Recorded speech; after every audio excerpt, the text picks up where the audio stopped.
What's up, good people? Welcome back to Four Titles, One Truth. I'm Tommy. And I'm Lance. And today we're talking about something that's a little funny, a little real, and a lot revealing. Yeah, we're talking about the jobs we had before we joined the Army. The ones that gave us a little money and maybe built some work ethic. Yep. I mean, we all had to start somewhere. True. So let's get into it. All right, Tommy. What's up? What was the very first job you ever had, and how did it go for you? So the very first job I had was being mistreated by my parents. Oh, Cutting the grass, washing dishes, and all that stuff. See, that would have been like my first job. You know what I'm saying? Yeah. But the first job outside of the house. Okay, were you paying some taxes? Well, I don't know if I made it up. But the first job outside the house was I was a paper boy Okay. for the Middletown Journal. Ooh. I think I was probably around 13, 14, somewhere around there. And it was just like in the movies or the TV shows, you know, early in the morning or late at night, they drop off a pack of papers, a stack of papers, and you'd have to clip the wrapping, and then you'd have to roll them up, put a rubber band around them. Oh, shit. Yeah. Okay. And then you'd have to, they'd give you a bag when you get the job. And you'd have to sling that joker over your shoulder, and then you fill them up with newspapers, and then head out. And if you don't know how to balance yourself, with all those newspapers, because you want to put as many as you can on the run, right? So if you can't balance the bike, then you got to walk. They try to keep you in your neighborhood? Yes. Or okay. Yeah, there was clearly a footprint that you were deciding. I think I had 4 blocks. Okay. Yeah, I think it was 1, 2, 3, either 4 or 6 blocks, but it was just the 2.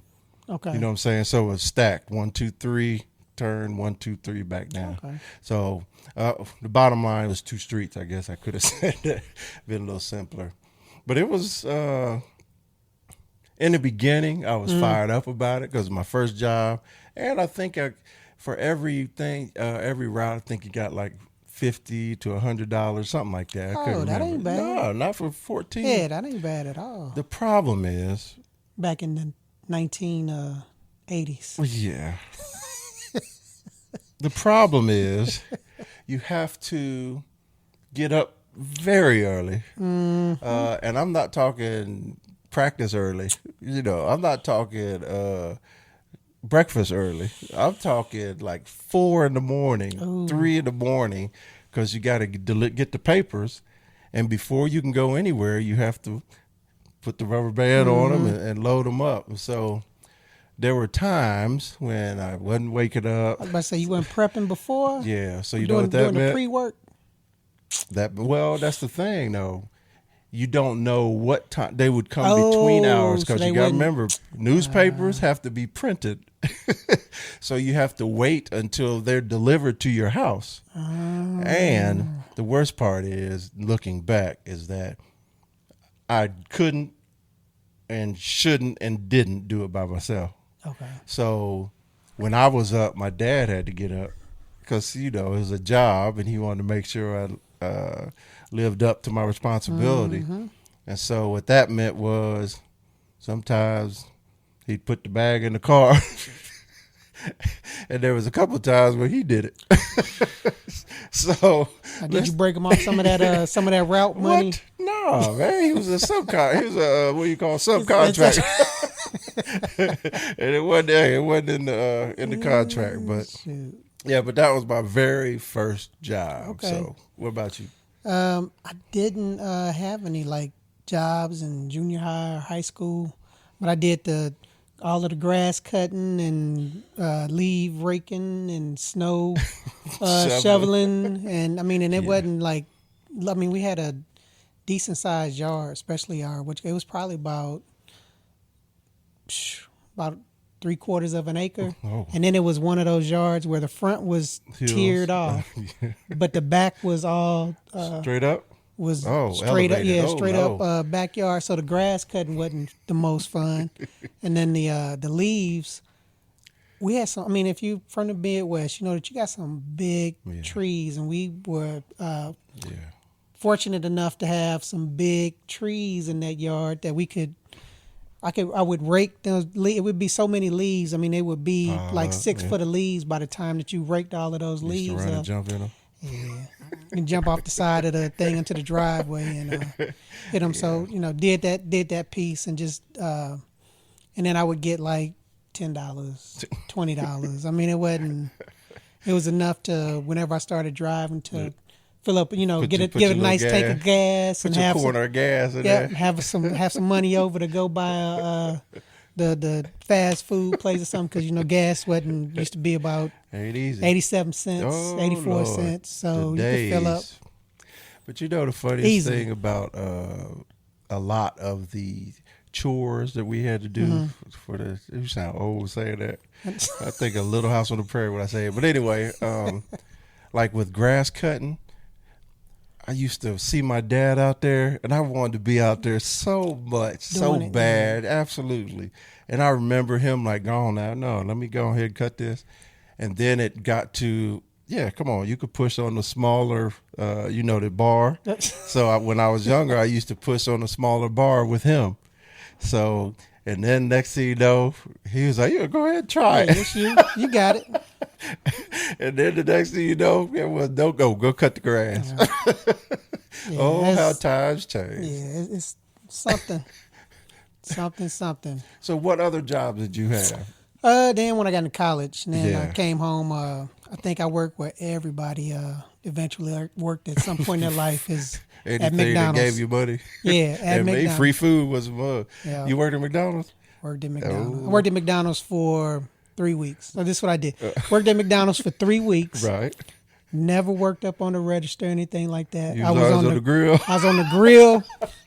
And you won't believe how many special orders come over that. I was like, what in the hell? Stupid orders, this ain't, too. Yeah. Stupid orders. Crazy. So I was on the grill and I was in the freezer all the time because I was always on the deliveries. You used to steal stuff in the freezer? No, man. I ain't steal.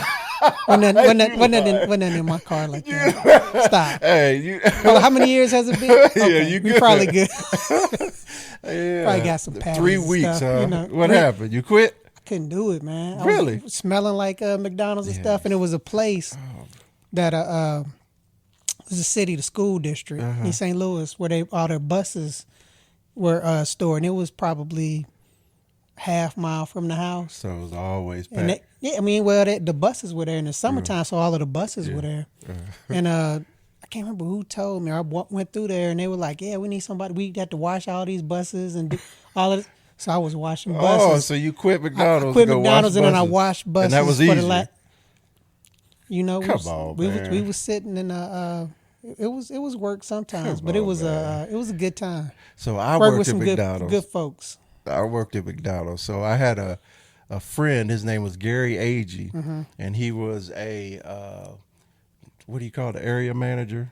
You know what I'm talking about? Yeah. The one that had multiple McDonald's. Okay. Yeah. And so he went to the church that we went to, and I was like, sure, I'd love a job. My mom was like, hey. So anyway, I went there, and how old were you? I was right around 16. Okay. Yeah. The first problem was, and this was the one that should have told me, is they didn't have pants long enough for me. So I worked there for about maybe 7-8 months. And the whole time I had high waters on. High waters. And then I wore those boat shoes. Well, you was probably skiing all through there, but I know it was all slick back there, all that grease. That's what I learned. That wet floors can be the death of you. But I worked everywhere. I worked the grill. Yeah. I worked drive-through. I worked the cashier. Let me tell you something. Was in it. I had a blast. And the best thing about working at McDonald's for me is I loved McDonald's. To this day, I love McDonald's. And I'm proud of that fact. Thank you very much. But you work to closing, you get to either throw the food away or you can And so I used to call my boys up. I'd be like, hey, man, I'm coming home. I got 4 Big Macs. I got 3 cheeseburgers. And, you cook so that you don't have so much excess food. So we used to have apple turnovers. We used to have all that stuff, man. And so that's why I loved working at McDonald's. Now, the problem was, once again, getting up and showing up on time. So I got fired. I didn't on make time it. piece was the Yeah. I didn't have a decision in this one. So I ended up getting fired because I was just late too often. I was always there to work. I just wasn't always on time. On time. Yeah. So, and you said you did buses. How did that job go? that was great, man. For real? Yeah, that was good. I mean, I think it was start about 7:30, 8 o'clock. Summer? Finished about 4. 3:30, 4 o'clock. Just got in there. You just spray them all. You just spray them all out, wipe them all down. Easy peasy, huh? Oh man, you helped change out seat. We changed out seats and things. So you could have been a bus driver. Hey man, I would have been all over it. Been all over, rolling right up into because I was about 19, 20 whenever. So when you came home, it was like my. So you worked at McDonald's when you was 19? Freshman year. Yeah, it was my first summer that I came back from college because I didn't have anything to do as far as with ROTC because after that every summer I had it was something You a quitter. I did 3 weeks, babe, but it was 3 weeks, y'all. It was a great 3 weeks. And then the next job I had, I was security for Kmart. Okay, see, I did security. Kmart? I did security in college, but go ahead. I'll let you finish yours. So, I was hired to be security at Kmart, and Kmart was pre-Walmart. Okay, for those people who don't remember, and those who do, Kmart was a special store. But anyway, so I was supposed to be in a tie every day. Yeah. Now I was still in high school. Boy. Yeah, but I was still in high school. So like the only tie and clothes I had was either church or club. So I was a smooth dress security. And I had my little slippery bottom shoes on again, but it wasn't the boat shoes. This was Tom McCann. You remember the Tom? I think it was Tom McCann or Tom something. But anyway, so I worked there. And it was during the Christmas holidays. Oh, it was busy. Oh, my gosh. It's super busy during that time. And you know about the Midwest, the snow and all that stuff. And so sometimes, because of the weather only, I was late to that too sometimes, just follow me here. Don't give up on me yet. But the issue with working at Kmart was I was supposed to be security, but then once you start, they tell you also help out with stock, also help out with stocking the back and restocking shelves. Oh shit, that was security plus. Oh, and so I'm like, how in the world am I supposed to stop somebody from stealing if I'm down here, in the back loading up or whatever? And then the breaks were 15 minutes, man. It's not like I work 8-hour days, but still, I think it was like 4 or 5 hours max. And then one day I just came out. My mom came to pick me up. I was just like, I ain't doing this no more. I ain't even tell them I quit. I just stopped showing up. It's like, why you home? I was like, They called, the house phone. They called. I was like, nah, I'm good. What was another job? Okay, so my favorite one that I had from probably we got that. That was like this was at school. Okay. When I school in college at Howard. From the second semester of my freshman year, till when I graduated, we did this, but it was called student escort service. Well, not the escort. Not the escort. I didn't know service that my y'all, podcast partner was a male escort in college. Not the escort service that y'all are thinking. We would escort. Talking about stereotypical jobs across campus and what around the campus area to their apartments. And to Audra their knew this? home. Yeah, You was a male escort? Oh yeah. Oh yeah.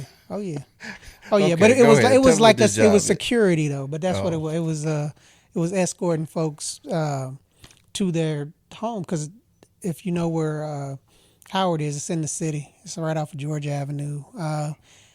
Used to not be the greatest or the best place for Neighborhoods. somebody to be walking, alone. So we were based out of the library. So when folks were leaving the library late, then they would come by our desk, and if they wanted to escort, and we would escort. It'd be a couple of us. Yeah, it'd be a couple of us that would walk them to their dorm, to their apartment, Wherever they needed to go. Yeah, wherever they need to go. That was right around. That was in a reasonable vicinity, and depending on what time it was, because a few of us had cars. We would, they were too far. Yeah, we would drive if they missed the shuttle. That's but the that Buick. That's when I had the Buick and then the Corolla. Corolla. Yeah, Buick and the Corolla. Yeah, absolutely. But yeah, man, that was easy? That's right. It was easy. It was easy because we were in the library, so we got to study too if we needed to.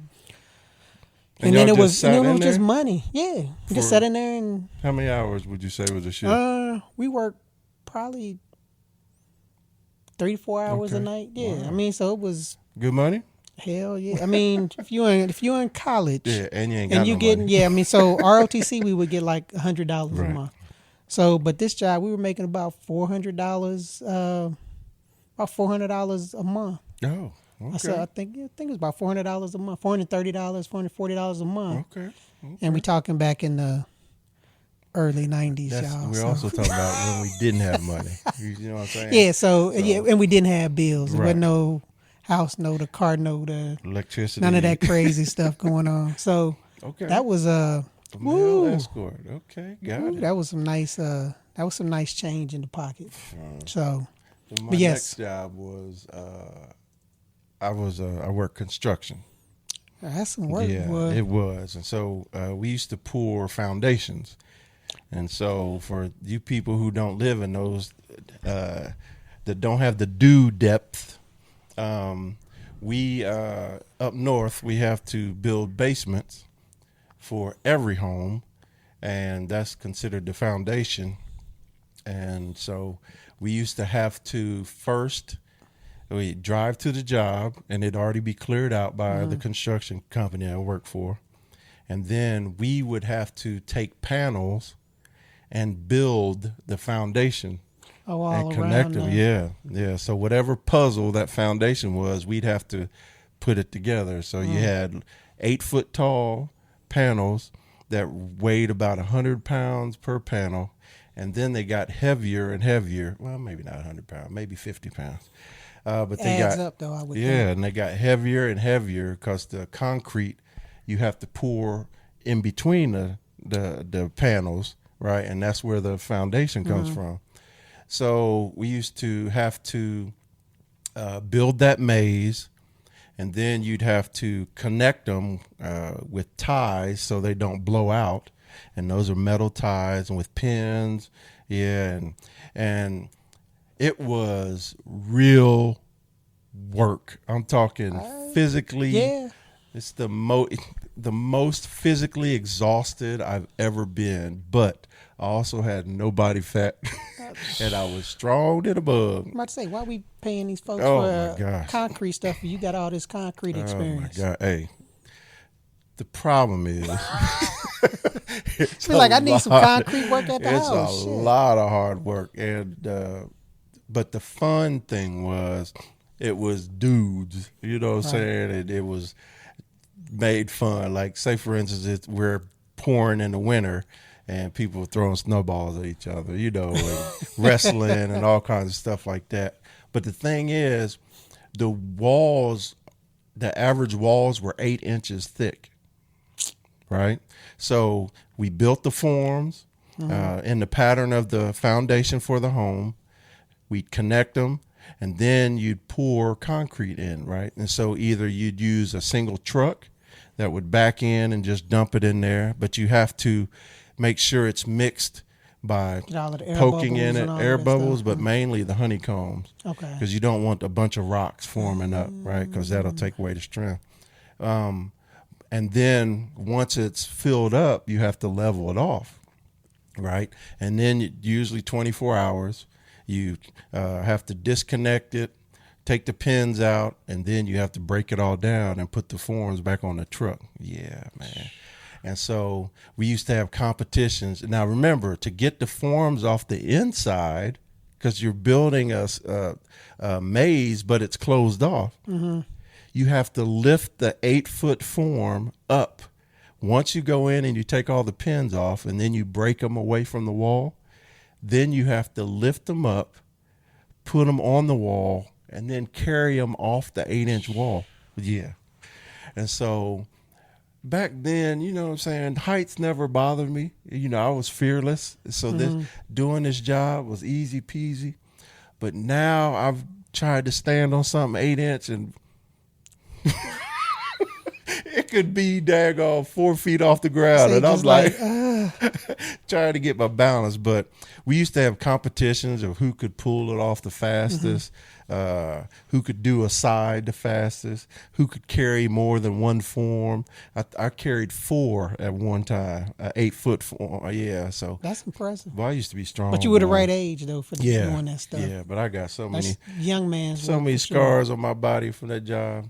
But I'm like I said, talking about hard work, and then the most thinking back, right, and looking back, the most amazing thing about that job was I was in high school, right? Oh shoot! Okay. Yeah, with summers. Okay. When I didn't work every day. It was when I didn't have something to do. And then when I quit school before I joined the Army, I was like, let me work there, you know, get some money, and I could work more hours. But the thing is, I always knew this was very temporary, right? But then you look back, there were people, that was their livelihood. That was they were taking care of their families with that. Yeah. And I remember one guy, he was it was his livelihood. He was in his 30s. Great guy, but he was serious all the time. And I was always kidding around, jokester. Didn't understand that. And then one day, he went off on us. It was me and my partner, Larry. By the way, Larry got fired. I'm just saying. But Larry, if you watch this, I'm telling on you. But he, one day, he just went off on us, man. He was like, y'all don't take this seriously.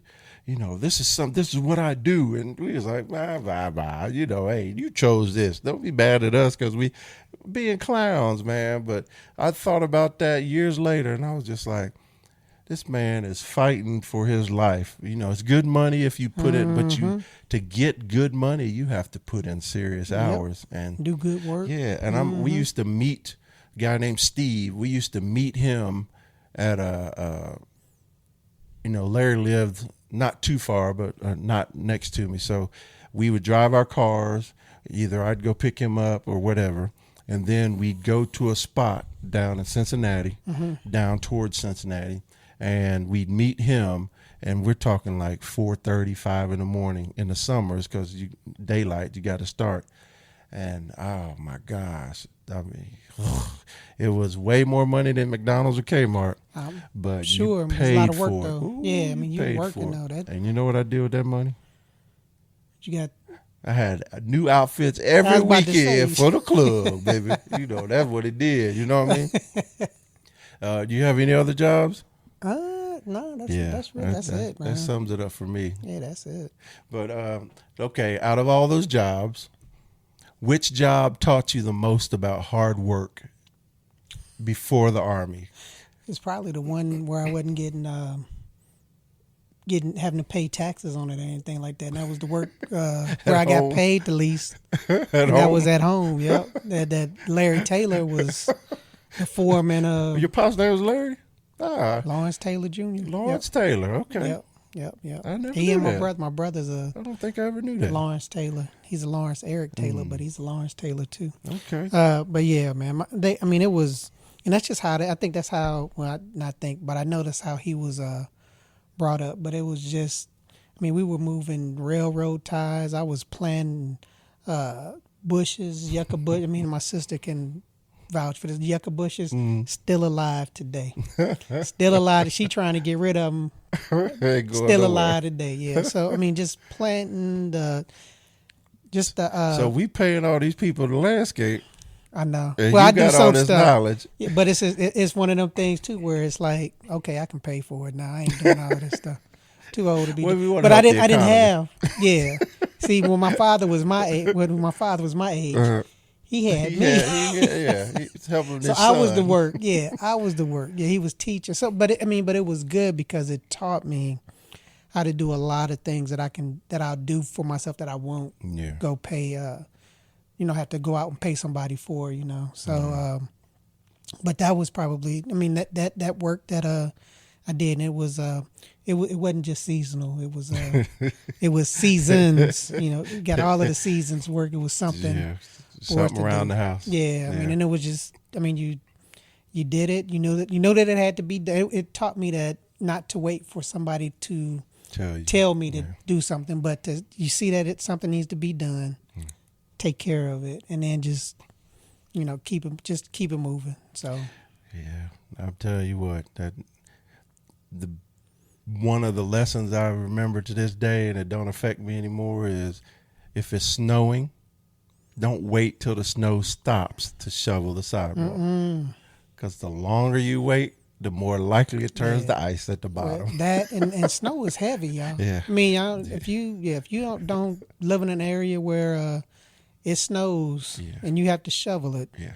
If you wait till that snow gets from 2 inches to 8 inches, it's heavy. That snow is heavy. Yeah, it's so light and beautiful falling it's down, so pretty. but it gets compact and all that stuff. Yeah. So. I would say I learned something from all of them. From McDonald's, I learned you can get fired if you don't do what you're supposed to do. You ain't there on time. Yeah. Teach you some timeliness. From Kmart, and I like McDonald's. I like the atmosphere. I like the family. Yeah, I like them. And so I used to do like imitations on the drive-through. Yeah, I used to do Elvis. I used to sing. Yeah, I used to do all kinds of silly stuff. But so I had a blast, but I got fired, and that stabbed me in the heart, man, because I felt like I let that guy Gary down, and then just getting fired from free food. Come on now. That's right. And then the newspaper job, that's when I was like, I didn't learn anything at the moment, but how my dad stepped up, and woke up with me and kept me going, and then stepped up when I couldn't do it or didn't do it. There were times when I would sleep and he would let me sleep, you know what I'm saying? Because maybe I was up late folding them or whatever, and he'd let me sleep and he'd go deliver the papers. So that's another thing. And I'm not going to get emotional. But I think the hardest lesson was at the construction, because without knowing it, I proved myself that I can do anything, you know what I'm saying? Because you don't know how many pinched fingers, how many blood blisters, how many cuts and whatever. But if you leave, that's more work for everybody else, right? And so you just keep pushing. Like, I've seen people fall off the wall and get back up. I've seen people get stabbed by rebar. Oh, yeah. And wrap that's themselves dangerous up. anyway. Oh, I mean, that's a dangerous. Construction is dangerous. It is, because profession anyway. Because there's nothing at that time specifically. There was absolutely nothing extra done. Like, there wasn't like robots, or there wasn't any like super levers or anything like that. It was all manual labor. I mean, you had teaching how to read plans, and because if you don't get that foundation and stuff correct, they can't build. Yeah, they ain't gonna be able to build. Guess who pays for it? The company. They do. You know what I'm saying? And so it has to be right. But it taught me how to learn something that was outside of my norm, because I didn't know anything about it. but it also made me feel good to learn it and then to become very good at it. Mm-hmm. And I hear that. and Steve was he was the team leader, and we also played ball together in our church, and but it was it really let me know that there's nothing in this world that I couldn't do if I put my head down. So, but that I would say that was the number one though. Okay. Yeah. Good deal. Did you ever think that one of those jobs could be your career, or were you always on the lookout for something else? I had to Always catch searching? myself because I was about to curse out. Hecky no. No, there was none of those jobs that I considered at that time permanent. Those were jobs that needed to happen to end to a means, but no. Push you to want to do more. Yeah, there was nothing. And the last job, construction, was the one that made me realize that. And my dad actually was the one that pointed out. He's like, "Look, you're not going to be a slave the rest of your life, man." Because he was talking about, he busted his butt in the steel plant, and he was like, "You got to figure something out, man." Yeah, it's work. And I will tell you this: the hardest working jobs, they tease you with money to make you think that I give my all, I'll get paid. That is very true, but there's no success stories there. The owners of those companies make the money. Unless you go to, unless you turn out being an owner, right? That's of where the company, money is. Absolutely. So, but that's it. What about you? I mean, no, they were lessons, and deterrences saying, no, I don't want to do that. So let me go ahead and do that little extra to. You want to be a male escort your whole life? No, I didn't want to be a security walking folks. A security walker. That's what I was. So let me ask you this: we've never really talked about this. When you were graduating high school, mm-hmm. what was your plan? I know go to school, but what did you want to do? Yeah. I initially was going to school to be a dentist because I thought I wanted to be a dentist.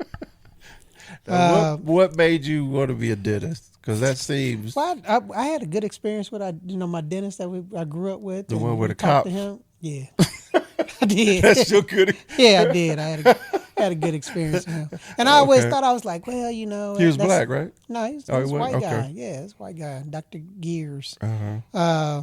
I thought I was like, okay, if I want to work in a hospital or not. I said they work. You always hear doctors work long hours. I know my dentist was there from day shift Monday through Friday. They were always in a good mood, though. I'll give you that. And I thought that they made a ton of money, but it was like they don't. If you got a big enough office, and right.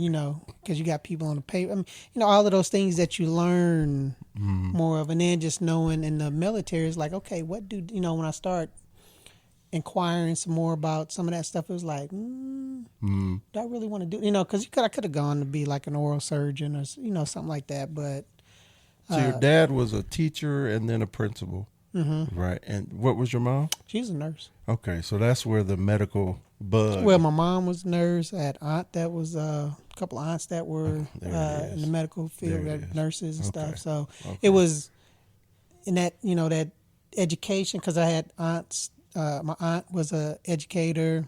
So you were going one or two places. Yeah, I know I wanted to do something medical. I saw the teaching, saw the teaching and administrative piece up close and personal, right? And really come to full circle with it once I got into the military. And then when you start getting up in rank, you start getting your different jobs, and you start getting those leadership positions. That shit was just like just like the stuff that my father be dealing with, because you're dealing with people, right. And it's like, and then you're leading people, and it's just a different different occupation, different situation, but it's the same Leadership same is leadership. concept. Absolutely. It wasn't the job. I mean, what the job is, and that's you have to know Right. those ins and outs. But the part that you're responsible for, most responsible for, the administrative part, Mm-hmm. that shit was all. I mean, it's all similar and all the same. Right. Because I would talk to my father about some of the situations. He's like, yeah, I remember that. But he said, dealing with adults. He said trying to lead adults. He said it's harder than dealing with the kids sometimes. So, but yeah, I mean, it was that's what I was going. Went to school for that. Then the what was the war that was going on? Kuwait. Yeah, was going on at the time, and I was like, man, you know what? I want to do something that I know, because it also made it so that I knew that when I graduated, I knew what core I was going. I knew where I was going, because a lot of times whenever you graduate an ROTC, you don't know if you're going to do infantry.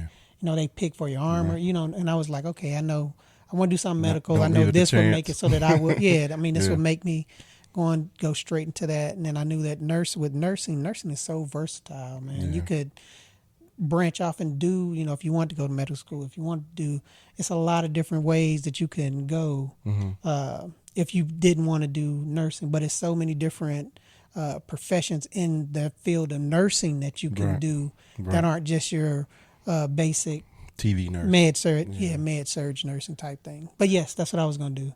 So let me ask you one more question, follow up. How did you feel knowing that the perception is it's a female job? I didn't even think about, I didn't think, because, in school, well, now it's not even, it's not even a thing. It's a lot more male nurses now than whenever I was coming up, because we had a few, because in nursing school, Right. I was in a class of, I think it was like 60, 70 of us, and like 6 of us were guys.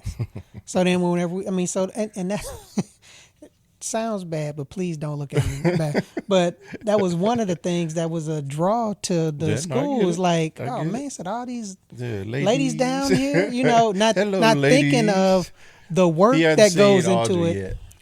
No, I saw her.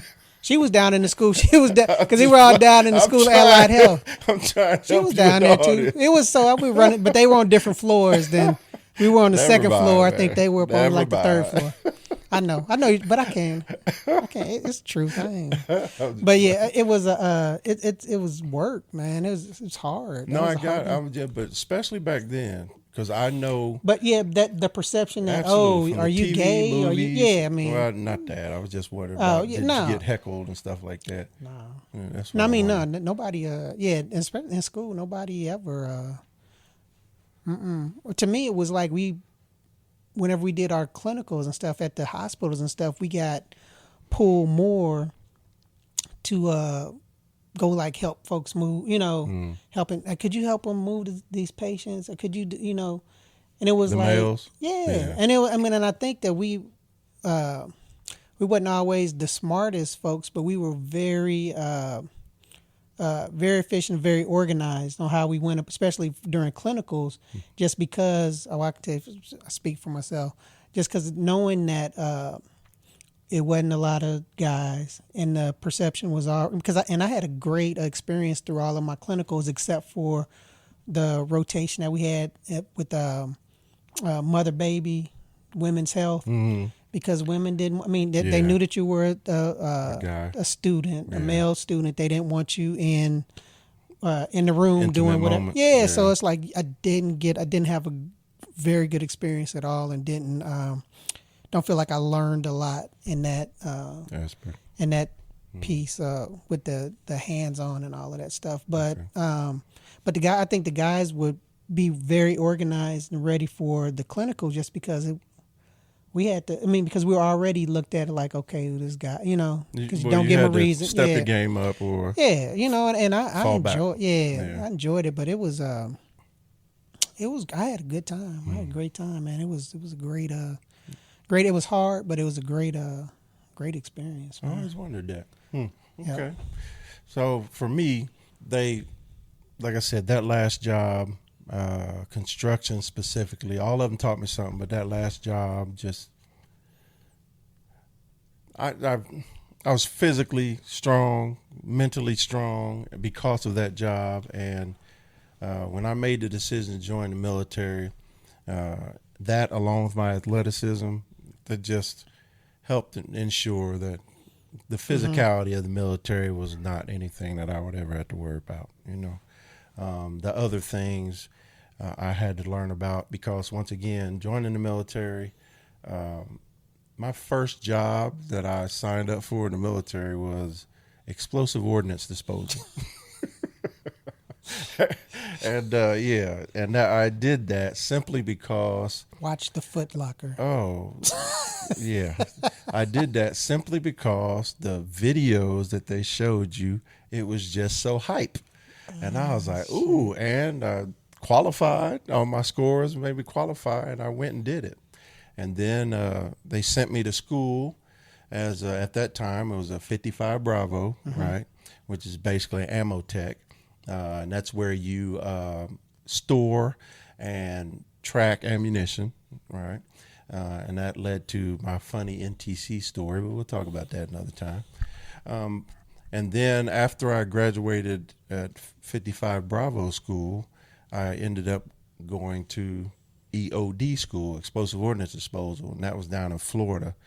And the first few days I was cool, but what made me nervous was when I was in basic training, you had to do the NBC test, and the NBC we'll just say uniform is a little bit different than MOP suit, mission oriented protective posture suit that every soldier normally wears. We're talking rubber.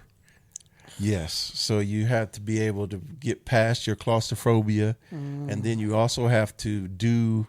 We played volleyball, so we had to do all kinds of things to make sure that we had the stature and the mental capabilities. They had one that would fit you. That was, I guess, long enough and tall. Yeah, okay. Yeah, they were ready. Unlike McDonald's, they were ready.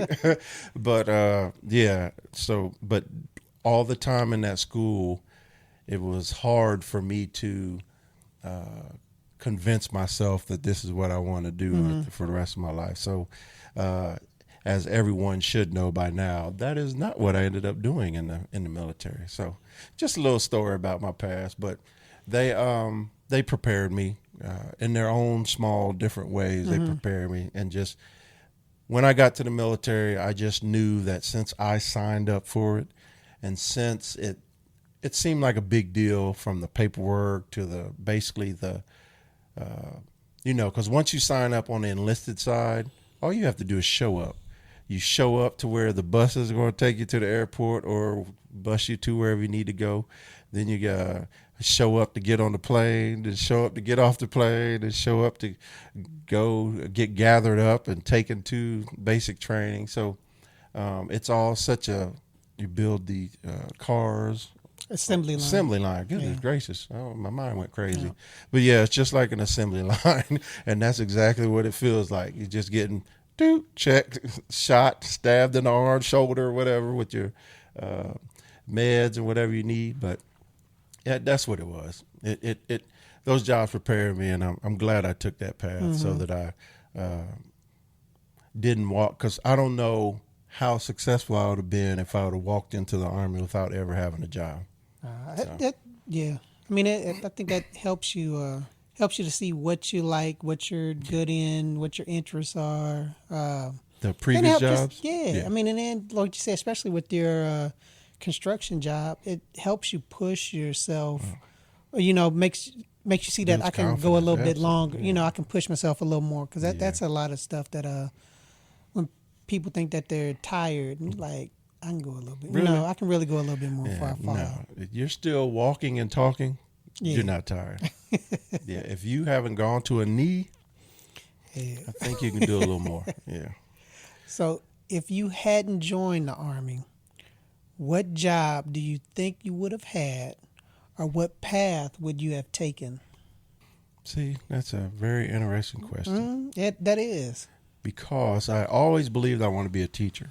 I always believed that. Matter of fact, me and my friend Larry, he ended up becoming a teacher because he joined the Marines, and he had a plan, and then I joined the Army. But I think I would have ended up either working at Armco, which was the steel plant that my dad worked at, which was the plant of Middletown, until it's reduced way down from what it used to be. Yeah, it was rated in the nation as one of the top. Oh, wow. Not number one at all, but it was in like the top, I want to say 10 production of steel in the nation. Yeah. So it was a big deal. And so I would have either done that or in my perfect world, I would went back to school and become a teacher and hopefully ended up as a principal. Yeah, because I always wanted to be a teacher. 5 years. That was always my plan, even while I was in the military. When I got out, it was be a teacher for 5 years and then be a vice principal and find a principal job. Yeah, I can see that. No, the Army taught me that you can't put hands on some of these young folks. So Nikki, to this day, is like, you can see it in her eyes when she's like, I am surprised you didn't become a teacher or a football coach or a coach, not football, just a coach. And I'm just like, I can see it. It's something I've always wanted to do, but when you see these kids nowadays, and worse, you see their parents, and just, I don't know if. But see, that's probably what would be harder dealing with is the parents. That's what I'm saying. Yeah, because the parent. I mean, you don't think that your kid is, especially if you got one that's just kids acting crazy, geniuses. acting stupid. Their kids are geniuses and perfect kids. No, and then they ain't. But yeah, so I would have ended up probably those two places. Okay. What about you? You already let it out the bag. Yeah, you'd have been a dentist. Yeah, that's. if I wouldn't, I know I would have did something medical because I know I wanted to do something medical. I was always interested in that field, and I knew that I wanted to attain a certain amount of income. Every to live. So I know I wanted to do something in that nature. Not if it would have been going to be a dentist, if it would have been going to do going to nursing school. I don't know. You never wanted to be a doctor? Never had. I mean, it was no. Mm-hmm. I don't know. I mean, I never thought about. I never thought that. It was never on the wall. I just never thought about because I was like, well, I want my time. I mean, because I was selfish with time. I mean, and I knew that it's a lot of time. I mean, and seeing it after I got in, they put a lot of time. I mean, it's a lot of time and a lot of sacrifice that they put in. Let me tell you something. I had an idea, but you told me to watch The Pit, and I watched The Pit. Ain't no way I'd think about it because you go to school. Then you go to doctor school. Yeah. Then you have to be a what do you call it? Resident. A resident. You have to do that for 4 years. 4 or 5 years before you can just officially be a doctor without somebody always over your shoulder. But then they have fellowships and stuff to really. So I mean, no, it was just one of those things where it wouldn't. I could have done. Yeah, I could have done it. I absolutely could have done it. But I'm happy. Extremely satisfied and happy with the path that I took. So I mean, it would have been something like that, but I'd still I had that education background too. I mean, because seeing my, and he had a great time. Right? He did. I mean, was able to take care because for me, I was always thinking it was like, what can I do? Because I want to be able to take care of my family, and I got to be able to take care of my family just as well as what I was taken care of growing up. Because we were able to do vacation. You know what you know. We were able to do vacations, and we had a. So Miles and McKenzie helped move railroad ties. No, I mean that's no. I'm just playing Miles and McKenzie. That's another story. That's another story about. Well, let's wrap this up. Yeah. All right. Thanks, Tommy. Yep. Seriously though, hey, thank you for joining us for another episode of Four Titles, One Truth. Yeah, those early jobs were a struggle, and they didn't pay much. Facts. But they taught us lessons that never left. Yeah. Showing up, grinding, and being dependable. Yeah, it's true. And they pushed us towards the Army. Yes. They were a part of the journey. They were no matter how part of the journey. Short of 3 weeks you worked at McDonald's. That's it. I'm proud to say I only worked 3 weeks there. What's the one job that made you say, where's that recruiting office, y'all? I can't do this out here. Somewhere I got to go. Yeah, it's time. So drop us a comment, send a DM, or tag a friend you used to work with before you found your true path, even if it wasn't the Army. That's right. You know. And don't forget to follow us on Instagram, YouTube, and TikTok at 4 Titles, 1 Truth. Rate us, review us, please, and share this with someone you know. It's definitely, as you see, a fun conversation to have. You can learn some stuff about your So join us next time. Hey, y'all, and let's keep the conversation going. He said what he said. All right. Holla. Thanks.